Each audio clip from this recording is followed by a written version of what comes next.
Hello students. तो आज की इस वीडियो में डिस्कस करेंगे the love song of J Alfred Prufrock written by T S. Eliot. और ये जो पोएम है पब्लिश कब हुआ था? 1915 में ये पोएम पब्लिश हुआ है। ठीक है, तो चलिए इसको स्टार्ट करते हैं। स्टार्ट करने से पहले सबसे पहले जो है पोएट का बर्थ डेट देख लो आप। 26 सितंबर 1888 है और डाइड 4 जनवरी 1965 है। इनके कुछ मेजर वर्क्स रहे हैं टी.एस. इलियट के, जैसे द वेस्टलैंड हो गया, द हॉलो मैन हो गया, एरियल पोएम्स हो गया, the journey of the Maggi हो गया, एस वेडनेसडे हो गया, फोर क्वार्टेट्स हो गया। तो ये सभी इनके मेजर वर्क्स रहे हैं। ठीक है, अब जो है इनके कुछ वर्क्स के बारे में जानते हैं। जैसे इलियट जो थे वो इजरा पाउंड से मिले 1914 में। तो Pound became his literary mentor. ठीक है, who got his poem published, जिन्होंने पोएम को क्या किया था, पब्लिश करवाया था।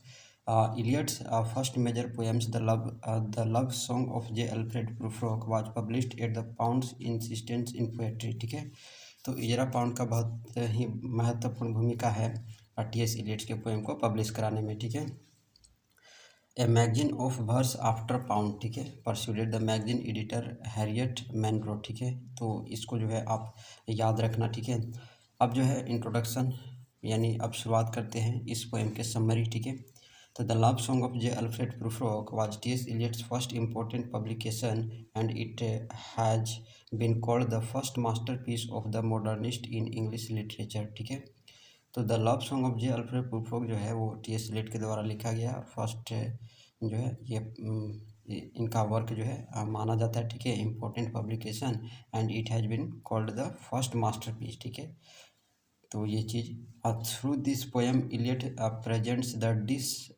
Despair and passivity of a middle aged man. ठीक है, Alfred J Prufrock this poem was most probably written between 1910 and 1911। ठीक है, T S. Eliot originally entitle this poem Prufrock among the women. ठीक है, तो इस पोएम का पहले नाम क्या था? Prufrock among the women. ठीक है, जो इसको बाद में बदल करके the love song of J Alfred Prufrock रखा गया है। ठीक है, पब्लिश होने से पहले। ठीक है, तो इसको ध्यान में रखना। और इसमें जो है मैगजीन में पब्लिश हुआ था 1915।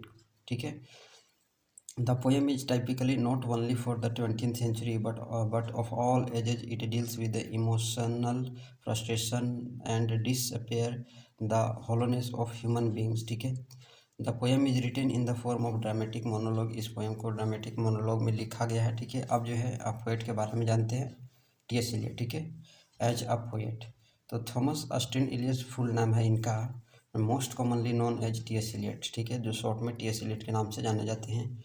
Is one of the significant poet of 20th century. 20th century के जो है सिग्निफिकेंट पोएट थे। He was awarded the Nobel prize in literature in 1943। तो 1943 में जो है इनको अवार्ड से भी नवाजा गया था, नोबेल प्राइज से। ठीक है, तो नोबेल प्राइज इनको लिटरेचर में मिला है 1943 में। ठीक है, for his contribution to modern poetry. ठीक है, When T.S. Eliot died, Robert Giroux wrote. ठीक है, जब ये डाइड हुए तो रॉबर्ट ग्रोक्स क्या कहते हैं इनके बारे में चलिए जानते हैं। तो ये जो लाइनें लिखी हुई हैं, the world become a lesser place, the world become a lesser place, तो इन्होंने ये कहा। आगे चलते हैं। इन 1911 ही wrote his first and most acclaimed poem the love song of J Alfred Prufrock, The Wasteland, Ash Wednesday, Four Quadrants, the Journey of the Maggie, The Hollow Man, etc. ठीक है, Mornicate Widow and the Hippopotamus are some of his great poems। ठीक है, तो ये भी great poem में से एक है। ठीक है, He has also written 7 plays, 7 pledge भी इन्होंने जो है लिखा है। ठीक है, बात करते हैं थीम ऑफ दिस पोएम। इस पोएम की थीम तो सोशल एंजाइटी है, लैक एंड स्पिरिचुअलिटी है, लोनलीनेस है, लव है, क्रिटिसिज्म ऑफ मॉडर्न एज है, isolation and mental stability is the theme of this poem the love song of J Alfred Prufrock. Setting की बात करते हैं इस पोएम की। Setting of this poem is big dirty modern city. Here the poet does not mention only particular name of the city but it seems representative of great city of modern western civilization। Title की बात करते हैं। Title जैसे कि मैंने पहले ही बता दिया कि जो है पब्लिश होने से पहले इस पोएम का नाम और था। ठीक है, तो उसको यहाँ पर देख सकते हैं कि इसका जो नाम था। ठीक है, इसका नाम पब्लिश होने से पहले जो है उसका नाम क्या था, तो उसका नाम ये रहा। ठीक है, प्रूफ्रोक एमंग द वुमेन। ठीक है, ये पब्लिश होने से पहले का नाम था, ठीक है। लेकिन जब पब्लिश होना था तो उससे पहले इसको नाम चेंज कर दिया गया, ठीक है। और नाम चेंज करके क्या नाम रख दिया गया? The love song of J Alfred Prufrock, ठीक है। तो ये मैंने ऊपर ही बता दिया था। The title of the poem indicates a romantic love situation, ठीक है। तो इस पोएम का जो टाइटल है वो क्या इंडिकेट्स करता है? रोमांटिक लव को, सिचुएशन को, ठीक है। इट इज़ यूज आयरोनिकली इसका यूज है, ठीक है, by the poet. The name Prufrock has been derived from the name of furniture dealer in S.T. Louis, ठीक है। तो इसको भी, इस लाइन को भी जो है ध्यान से पढ़ना, ठीक है। उसके बाद स्ट्रक्चर और फॉर्म की बात करते हैं इस पोएम की। तो स्ट्रक्चर और फॉर्म क्या है चलिए जानते हैं। This is a poem of about 132 lines, ठीक है, एंड एन इपीग्राफ ऑफ 6 लाइन। एक इपीग्राफ है 6 लाइन का, टेकन फ्रॉम डांटेस डिवाइन कॉमेडी, जो डांटे डिवाइन कॉमेडी से लिया गया है। दिस यानी ये जो पोएम है, the love song of J Alfred Prufrock by T S. Eliot, is primarily written in free verse में लिखा गया है, ठीक है।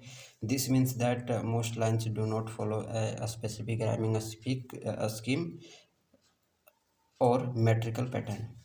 मतलब फ्री वर्स का मतलब क्या होता है? तो फ्री वर्स का मतलब होता है कि इसमें कोई जो है स्पेसिफिक राइमिंग स्कीम का जो है यूज नहीं हुआ है, या कोई भी मेट्रिकल पैटर्न नहीं है, ठीक है। आगे चलते हैं, पोएम के एनालिसिस को देखते हैं। तो in the poem Eliot shows the sordid and aimless modern life. He shows the inner conflict, duality, disintegration, and irresolution of the modern man. Eliot seems to say that modern life has been devoid of purpose and there is no spiritual direction. Juxtaposes the title, it is an anti-romantic poem. It records Prufrock's recall from love rather than his engagement in love. Prufrock is a middle-aged dandy who has seen much of the city life with its meaningless socializing and decadent values. He wants to make love with a lady, but he does not love the mental courage to disclose it. He is indecisive and unable to take any initiative. His failure, together with his experience with life and society, makes him frustrated. He wants to get a relief from such a situation by taking a walk in city. Prufrock is not going to lap of nature to breathe fresh air. Rather, he went to a half-deserted street on a foggy evening. The street is half deserted because people leave the street in the evening and go to their home. The streets are surrounded by cheap hotels and dirty restaurants. People spend their nights there but do not get proper rest and sleep. The streets run in a winding course leading people to no destination. These winding streets are compared with a tedious argument, ठीक है। These lines are effective of the protagonist state of mind. He is it's a restless situation and he feels lonely and isolated. He has no escape route to get rid of his isolation and boredom, ठीक है। Prufrock suffers from a lack of will and hesitation. He takes a decision that is immediately postponed and revised. Various thoughts criss across his mind like the winding streets. Prufrock is timid and nervous, lacking holdness. He is so paralyzed by his will that he does not dare to utter the overwhelming question of proposing to a lady. He hesitates to offer his heart's desire to the lady because he thinks that whatever he says to the body will be answered by. That is not I meant at all. That is not it at all. Prufrock is a middle-aged dandy with some physical limitation. He afraid that with a hold a spot in the middle of my hair. He is conscious that he is being aged as he says, I grow old. All through the poem, Prufrock remains in his room. It seems that remaining in his room, he content to imagine himself going through the streets.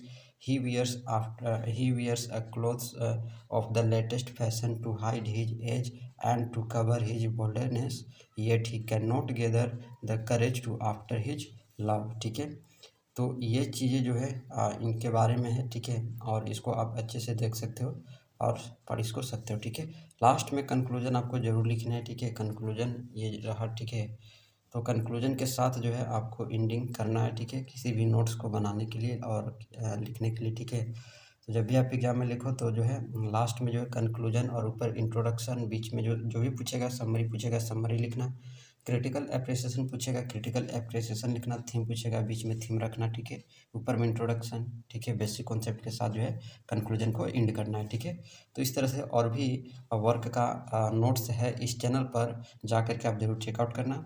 और video अच्छा लगे तो like करना, subscribe करना और share करना।